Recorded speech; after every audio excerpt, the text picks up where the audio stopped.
अगर आप एक जेई नीट के एस्पिरेंट हैं तो ये वीडियो आपके बहुत काम का होने वाला है।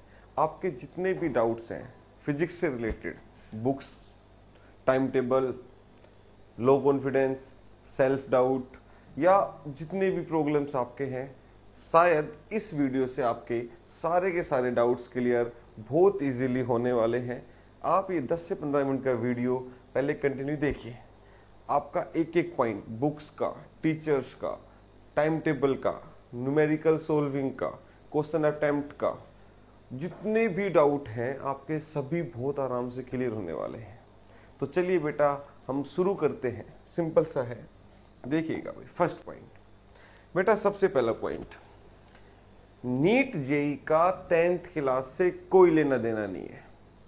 आपके 10th में 95% आए हैं या आपके 10th में 85% आए हैं, इस चीज का नीट और जेई से कोई लेना देना नहीं है। ये सबसे पहला पॉइंट है।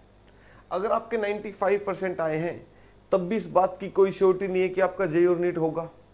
आपके 85 आए हैं तब भी इस बात की कोई श्योरिटी नहीं है कि आपका जेई नीट होगा। लेकिन आपके 95 है, इसका मतलब आपने 10th में मेहनत की है। आपके 85 है, मतलब आपने 10th में थोड़ी सी कम मेहनत की है। इसका मतलब ये नहीं है कि ये बच्चा खराब है या ये वाला बच्चा बहुत अच्छा है। इस बात को थोड़ा समझिएगा ध्यान से, बहुत डेप्थ की बात है भाई। आपके 10th में 99% आए हैं तब भी इस बात की कोई श्योरिटी नहीं है कि आपका जेई में हो जाएगा।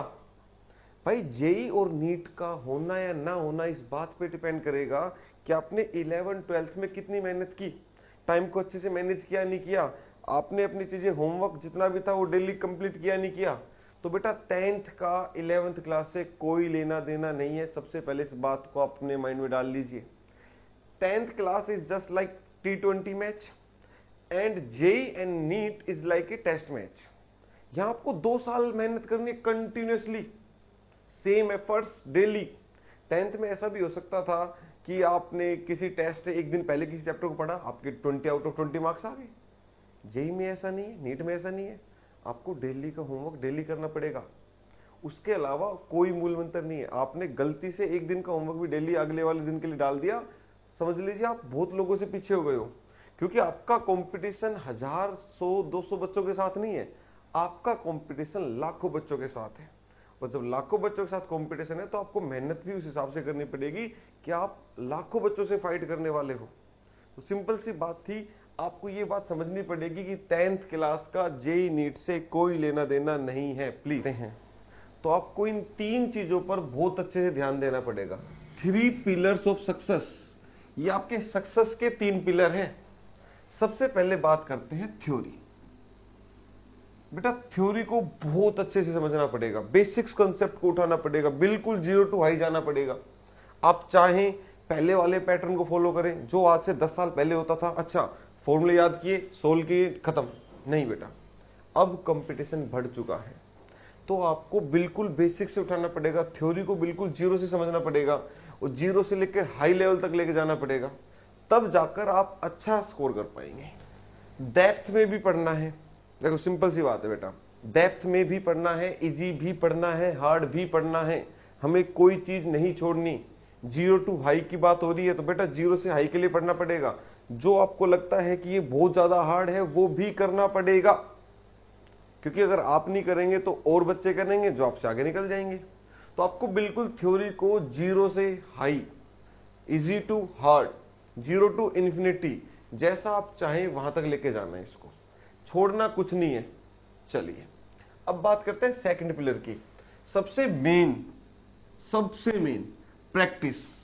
आपने कोई चीज सीखी, उसके ऊपर बेटा जो भी आपने कोई टॉपिक पढ़ा उसके ऊपर आपको प्रैक्टिस करनी है, न्यूमेरिकल्स की, क्वेश्चंस की, बार बार। ये जो प्रैक्टिस है ना बेटा, ये आपको सबसे ज्यादा, जितना आपका कंपटीशन होता है उससे अलग करेगी। अगर फॉर एग्जांपल किसी टेस्ट में 15 लाख बच्चे बैठे हैं, ये प्रैक्टिस आपको पहले टॉप 50,000 में ले जाएगी। तो 14,50,000 बच्चों से तो आपका कंपटीशन ही नहीं है। तो सबसे मेन रोल जो हमारे लिए होता है, हम बच्चों को सिर्फ इस चीज के लिए गाइड करते हैं कि सबसे अच्छा आप सबसे ज्यादा टाइम आप प्रैक्टिस को दीजिए। हाँ सर टाइम मैनेज नहीं हो पा रहा, तो अभी थोड़ी देर बाद बताएंगे ना बेटा टाइम कैसे मैनेज करना है। करना तो आपको ही पड़ेगा, सिंपल सी बात है, क्योंकि और जो बच्चे आपके साथ कंपटीशन बैठे हैं वो भी तो आपका अपना टाइम मैनेज करेंगे। तो आपको भी करना पड़ेगा। लेकिन ये है ना बेटा, ये तो है ही, जब तक ये नहीं समझोगे यहां तक पहुंचने वाले नहीं हो। 3 सीढ़ियां हैं, 3 पिलर है, इस घर के तीनों पिलर पे घर बना हुआ है। अगर एक भी पिलर घर में से खराब हुआ तो घर खराब है। तो तीनों पिलर मजबूत करने हैं, ये भी बहुत इंपॉर्टेंट है, ये भी बहुत इंपॉर्टेंट है, इस पे भी जाएंगे थोड़ी देर बाद। ये सीखना है जीरो से, बिल्कुल एक एक पॉइंट, हर चीज का रीजन पता होना चाहिए। सेकंड, प्रैक्टिस, ये बहुत ज्यादा इंपॉर्टेंट है बेटा। जब तक प्रैक्टिस नहीं करोगे ना, तब तक कोई भी चीज होनी ही नहीं है। नंबर ऑफ न्यूमेरिकल्स बहुत सारे करने हैं, जितने हो सकते हैं, हर चैप्टर से जितने आप कर सकते हो, जितना टाइम के हिसाब से, क्योंकि आपको तीनों सब्जेक्ट मैनेज करने हैं, फिजिक्स भी, केमिस्ट्री भी, मैथ भी, या फिजिक्स भी, केमिस्ट्री भी और बायो भी, तीनों मैनेज करने हैं आप सभी को। तो बेटा थोड़ा सा प्रैक्टिस पे बहुत ज्यादा ध्यान देना है, खासकर फिजिक्स पे, इसके न्यूमेरिकल्स पे, अंडरस्टैंड करने में, क्वेश्चन में और क्या चेंज कर सकते हैं उस हिसाब से सोचना है, कॉन्सेप्ट डेवलप करने हैं, ये सारी चीजें आपको करनी पड़ेगी। अब बात करते हैं थर्ड पॉइंट की, टेस्ट। ये भी देना है। कई बच्चे बोलते हैं कि सर टेस्ट देने की क्या जरूरत है, मैंने पढ़ लिया। बेटा टेस्ट आपको एनालिसिस करके देगा कि आप अभी जिस रेस में भाग रहे हो आप किस पोजीशन पे हो। आपको और ज्यादा तेज भागने की जरूरत है, मतलब आपको और ज्यादा एफर्ट्स डालने की जरूरत है, या फिर आप जो एफर्ट्स डाल रहे हो सफिशिएंट है। तो टेस्ट है, सॉरी, ये जो टेस्ट है ये आपके लिए बहुत इंपॉर्टेंट है। आप ये ना सोचें कि मैंने पढ़ लिया तो अब टेस्ट देने की क्या जरूरत है। आपने पढ़ लिया बहुत अच्छी बात है, बट आपको टेस्ट देना चाहिए जिससे आपकी खुद की एनालिसिस हो, आप पता कर पाओ कि मैंने जो मेहनत की है या मैंने जो एफर्ट्स डाले हैं वो सफिशिएंट है, या मेरे को मेरे एफर्ट्स इंक्रीज करने की जरूरत है। तो आपको टेस्ट देना चाहिए, आपको पता चलेगा आपके लेवल का, हर चीजों का आपको। नेक्स्ट, प्रॉब्लम्स, जो बेटा सभी बच्चों को आती है, आपको नहीं आती। ये जितने भी बच्चे 10th से 11th में प्रमोट हुए सभी को आएगी, लेकिन प्रॉब्लम को सॉर्ट आउट करेंगे तभी तो हम अपनी जिस एम को हमने डिसाइड किया उस एम तक पहुंच पाएंगे। तो हमें ये करना पड़ेगा। सबसे, सर मार्क्स कम आ रहे हैं, ये आपको समझना पड़ेगा बेटा। आप पहले 10th में थे, आप बोर्ड के लिए प्रिपेयर करते थे, वही रिपीटेड क्वेश्चन। यहां पर क्या होता है, आप एक ऐसे एग्जाम की तरफ जा रहे हैं, पहले आपने 10th में हाई स्कोर किया, अब आप जिस एग्जाम में जा रहे हैं उसमें थोड़ा बहुत लो आएगा, तो आप एक हाई स्कोरिंग से लो स्कोरिंग एग्जाम की तरफ जा रहे हैं, तो उससे घबराना नहीं है। मार्क्स कम आ रहे हैं तो प्रैक्टिस बढ़ा दो, खत्म। जैसे आप प्रैक्टिस बढ़ाओगे आपके मार्क्स बढ़ जाएंगे। तो बेटा इससे घबराना नहीं, मार्क्स कम आ रहे हैं तो धीरे धीरे एफर्ट्स को बढ़ाओ, मार्क्स बढ़ने लग जाएंगे, आपके मार्क्स अच्छे से बढ़ेंगे। बोर्ड टफ लग रही है, जब एक नॉर्मली बोर्ड का बच्चा जिसने 10th को नॉर्मल बोर्ड से किया है, वो बेटा कंपटीशन के लिए फाइट करने जाता है, तो उसके साथ सबसे बड़ी प्रॉब्लम ये आती है, टफ लगती है उसको 11th। जब वो कंपटीशन के क्वेश्चंस को सोल्व करता है, पीवाईक्यूज को सोल्व करता है, उसको लगता है यार ये तो बहुत हार्ड है। हार्ड नहीं है, आप फर्स्ट टाइम कर रहे हैं इसलिए आपको हार्ड लग रहा है। जब आपने बिल्कुल फर्स्ट डे स्कूल में आप गए थे, आपने ABCD सीखी, क्या आपको पहले दिन सारी A to Z की पूरी ABCD आ गई थी? नहीं, उस टाइम आपको बहुत हार्ड लगती थी। आपने जब फर्स्ट टाइम 2 की टेबल पढ़ना शुरू किया था, 2 1 2 2 4, क्या आपको फर्स्ट डे सारे आ गए थे? नहीं, आपको फर्स्ट डे हार्ड लगे होंगे वो, लेकिन अब आपको बहुत ईजी लगते हैं। तो वैसे ही बेटा आपको अभी 11th हार्ड लग रही है नहीं। आप डेली उस पर टाइम दीजिए, आप उस पर प्रैक्टिस कीजिए, पढ़िए उसको। मैं तो भी कह रहा हूं थ्योरी अच्छे से पढ़िए। थ्योरी जैसे अच्छे से पढ़ोगे, प्रैक्टिस करोगे, ये पॉइंट खत्म दोनों बेटा, मार्क्स कमाने भी बंद, हार्ड लगना भी बंद। फिजिक्स की थर्ड प्रॉब्लम, सर न्यूमेरिकल नहीं बनते। बेटा न्यूमेरिकल करना फिजिक्स का सबसे आसान पार्ट है। न्यूमेरिकल, अब बोलोगे सर आप क्या कह रहे हो, आसान पार्ट है, ये तो बहुत हार्ड पार्ट है। नहीं, ये फिजिक्स का सबसे आसान पार्ट है। उसके पीछे का क्या रीजन है? यार आपने कोई टॉपिक पढ़ा, उससे रिलेटेड आप पहले 50 न्यूमेरिकल, 30 न्यूमेरिकल, 40 न्यूमेरिकल, 100 न्यूमेरिकल कर लीजिए। जब आप किसी एक टॉपिक के 100 न्यूमेरिकल कर लेंगे तो बेटा आपने लगभग पूरा टॉपिक कवर कर लिया, अब उसमें कुछ बचा ही नहीं है। उसको कुछ टाइम के बाद दोबारा कर लीजिए, रिपीट कर लीजिए, जिससे आपकी प्रैक्टिस बहुत अच्छी हो जाएगी। आपका सब कुछ, आपको न्यूमेरिकल स्टार्टिंग में हार्ड लगते हैं, हार्ड है नहीं, आपको स्टार्टिंग में हार्ड लग रहे हैं, तो आपको तो वैसे दिमाग में रखिए, मैंने थ्योरी अच्छे से पढ़ ली। जब मैंने थ्योरी अच्छे से पढ़ ली तो आप न्यूमेरिकल को और अप्रोच करने का तरीका भी होता है। न्यूमेरिकल को अप्रोच करने का एक सिंपल सा तरीका है बेटा, easy to hard. Easy to hard, पहले इजी न्यूमेरिकल करिए फिर हार्ड न्यूमेरिकल करिए, न्यूमेरिकल हो जाएंगे बेटा। क्वेश्चन अंडरस्टैंडिंग, ये सबसे मेन पार्ट है। आपने कोई थ्योरी पढ़ी, अब आप जिस एग्जाम की प्रिपेयर कर रहे हो उसमें बहुत सारे स्टूडेंट बैठेंगे। अब एग्जामिनर को बेटा वहां पर जितने भी एक्स्ट्रा बच्चे हैं जो कम मेहनत कर रहे हैं आपके कंपैरिजन में, उनको आउट करना है। तो सिंपल सा थोड़ा सा क्वेश्चन को घुमाने की कोशिश करेगा। तो क्वेश्चन को अंडरस्टैंड करिए अच्छे से, फिर अटेम्प्ट करिए। चलिए नेक्स्ट, सर टाइम मैनेजमेंट में प्रॉब्लम आ रही है। बेटा बिल्कुल आ रही होगी। आपने 10th में 3 आवर 4 आवर सेल्फ स्टडी की है, आपने अच्छा स्कोर किया उसके साथ। यहां पर 3-4 आवर सेल्फ स्टडी से अच्छा स्कोर नहीं होगा। यहां पर आपको मिनिमम 6 आवर की सेल्फ स्टडी करनी पड़ेगी, या उससे ज्यादा भी, कभी कभी उससे ज्यादा भी है, तो उस हिसाब से आप अपना चेंज करिएगा। सेल्फ डाउट, ये सबसे बड़ा है। जब बच्चा एक सिंपल बोर्ड से कोचिंग की तरफ आता है तो उसको खुद पे डाउट होता है कि मैं कर पाऊंगा या नहीं कर पाऊंगा। अब उस डाउट को दूर करने का एक ही सिंपल सा है, आप थ्योरी को अच्छे से पढ़िए, प्रैक्टिस करिए और आप अच्छे से स्कोर कर लेंगे। सेल्फ डाउट को हटा दीजिए। अगर आप 300 में से, मैं अगर बात करूं जेई की, आउट ऑफ 300 अगर आप 200 प्लस स्कोर कर रहे हैं तो आपका अच्छा स्कोर है वो। तो उस पर सेल्फ डाउट मत करिए कि यार मेरे 300 में से 290 क्यों नहीं आ रहे, क्योंकि मैंने तो बोर्ड में 500 में से ना 490 स्कोर किया है, तो मेरे 300 में से 290 आने चाहिए। आप अब बोर्ड में नहीं है, आप कंपटीशन में हैं, और कंपटीशन में थोड़ा बहुत स्कोर का अप एंड डाउन चलता रहेगा।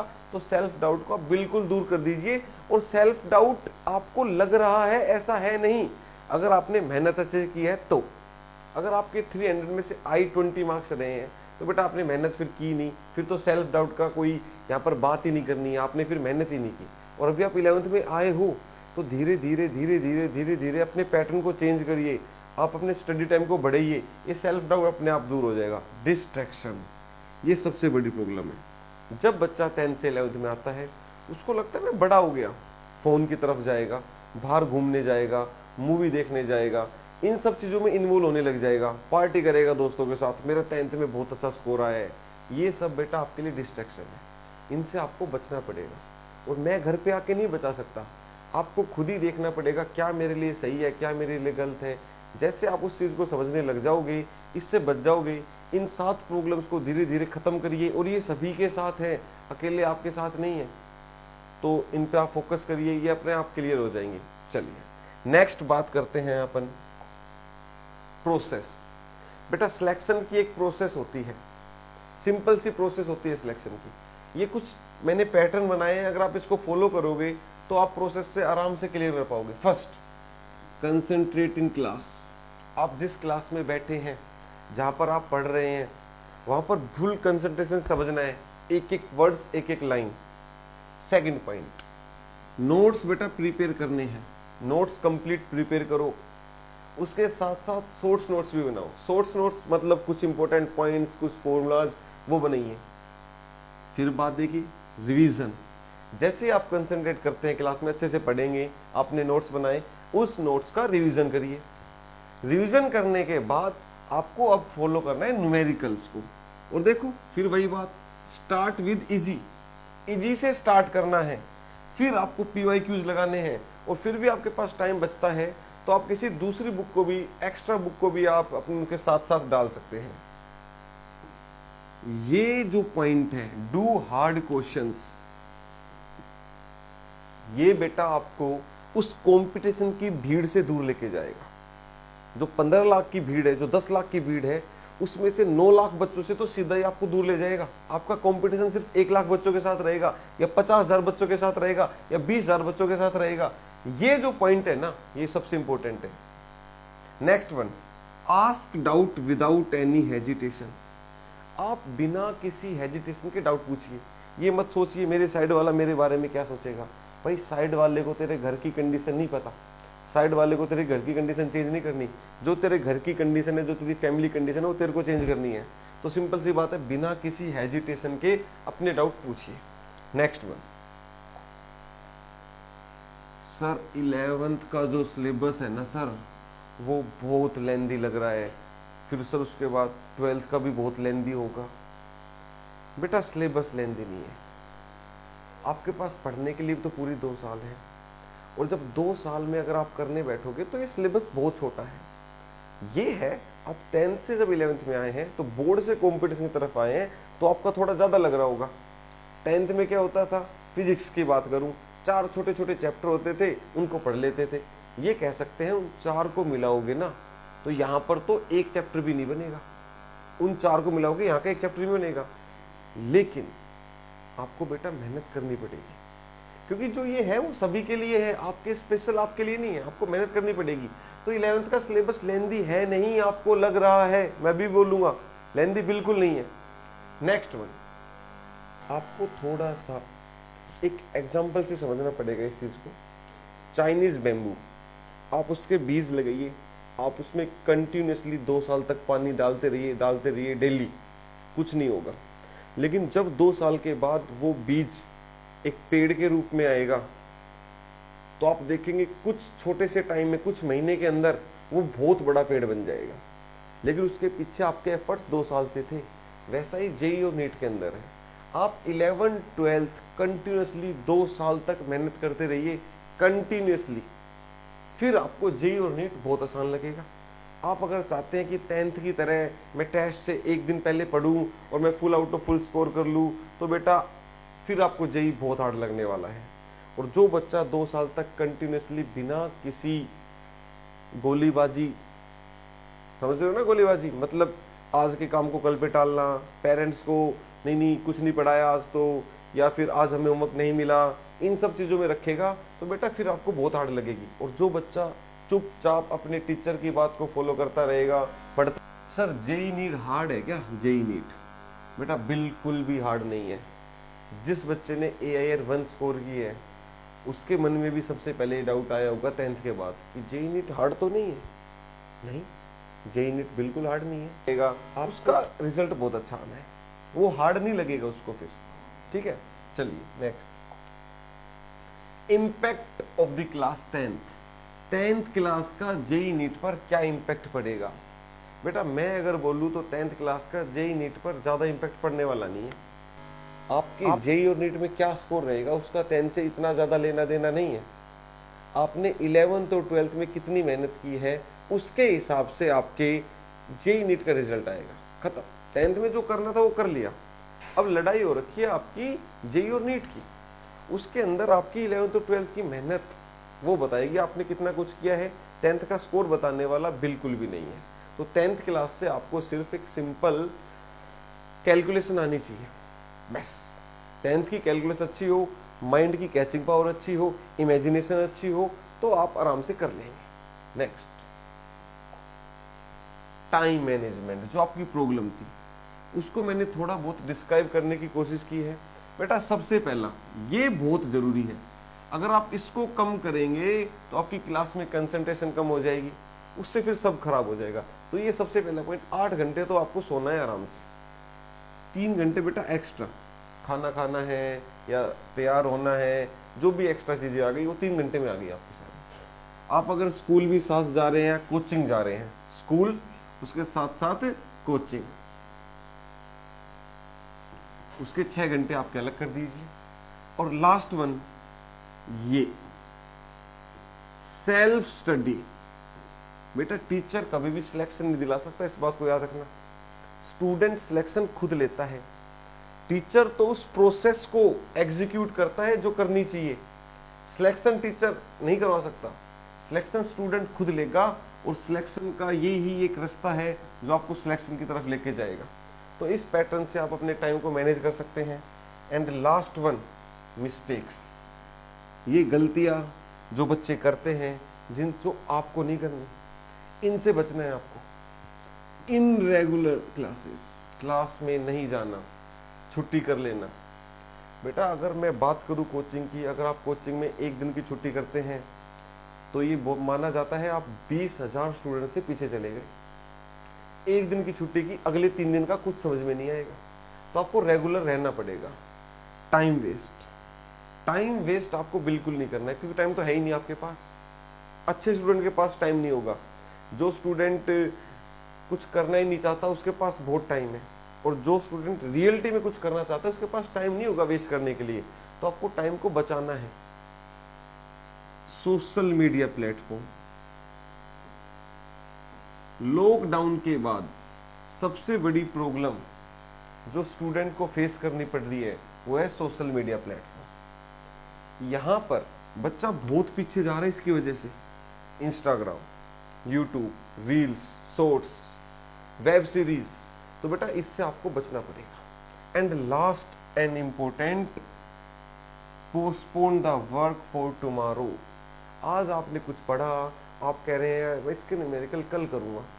बेटा अगर आपने आज की चीज कल पे डाल दी ना तो कल वो डबल हो जाएगी, तो आप कंफर्म कल की चीज को परसों पे डालोगे, और ऐसा करते करते करते करते करते करते आप बहुत पीछे चले जाओगे।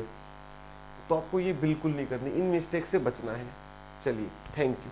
तो आपको मैंने जो वीडियो में इंफॉर्मेशन दी आपको कैसी लगी आप प्लीज कमेंट करके बताइए, सब्सक्राइब करिए, लाइक करिए। चलिए, थैंक यू।